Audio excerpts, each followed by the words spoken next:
In the first hour, mass blackouts would start to occur across the globe. Electricity generated from coal plants would fail once the fuel runs out, while wind and water-powered systems would also shut down without human supervision. The next day, without steady power consumption, most nuclear power plants would shut down as they are equipped with automated safety measures to avert a possible meltdown. In underground rail systems like those in London, Moscow and New York City, hundreds of drainage pumps would be abandoned, flooding the tunnels in just 3 days. Electric fences begin to fail, causing animals held captive by them to roam freely. Zoo animals would escape from their cages and go into the cities. After 10 days, pets would find it difficult to survive. Domesticated dogs that have survived would have to adapt to the wild. Cats may also have to adapt, but since they are more independent creatures, they have a higher chance of survival in the wild. Billions of chickens and millions of cows, as well as other farm animals, would die or become prey to other wild animals. As the power goes out, bacteria, mold, insects and rodents begin to eat and decompose the products left on grocery store shelves.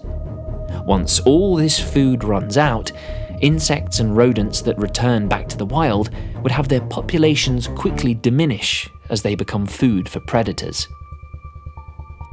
A month later, nuclear fuel stored at nuclear power plants, cooled by water in pools or on-site facilities, would dry up. The heat from the fuel rods would cause them to catch fire, getting exposed to the highly unstable nuclear fuel.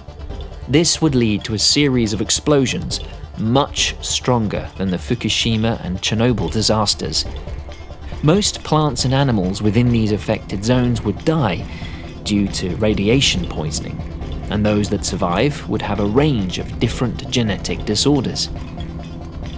A quarter of a century after man's disappearance, 75% of the planet's paved city streets and sidewalks will be covered in vegetation.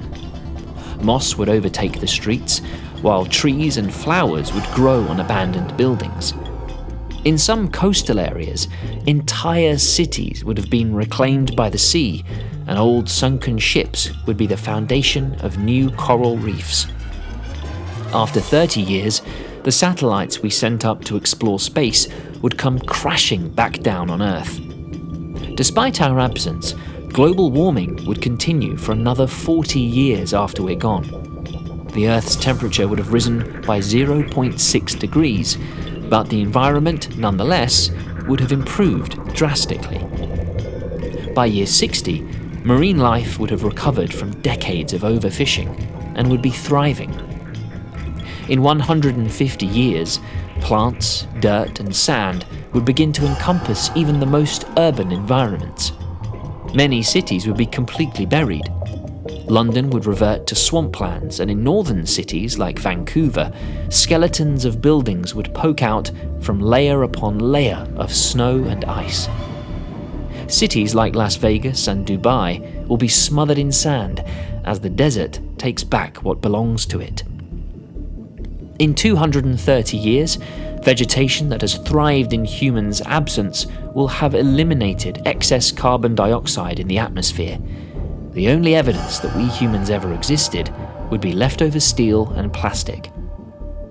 After 300 years, metal constructions like the Eiffel Tower and steel bridges, without maintenance, would crumble to the ground.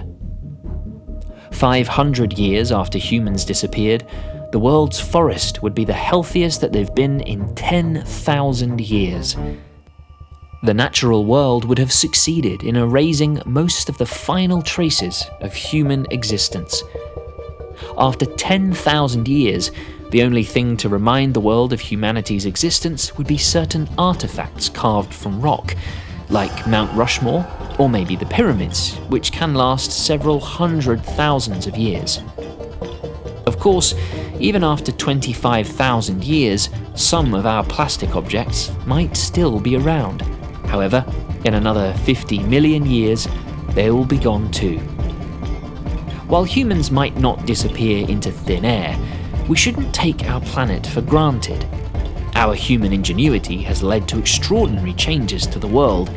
Humanity hasn't always been here, and we won't be here forever. But by investigating the world without us, perhaps we can learn that even after we're gone, the world will go on. We hope you found this interesting. Keep watching YouCurious. Discover more. Know more.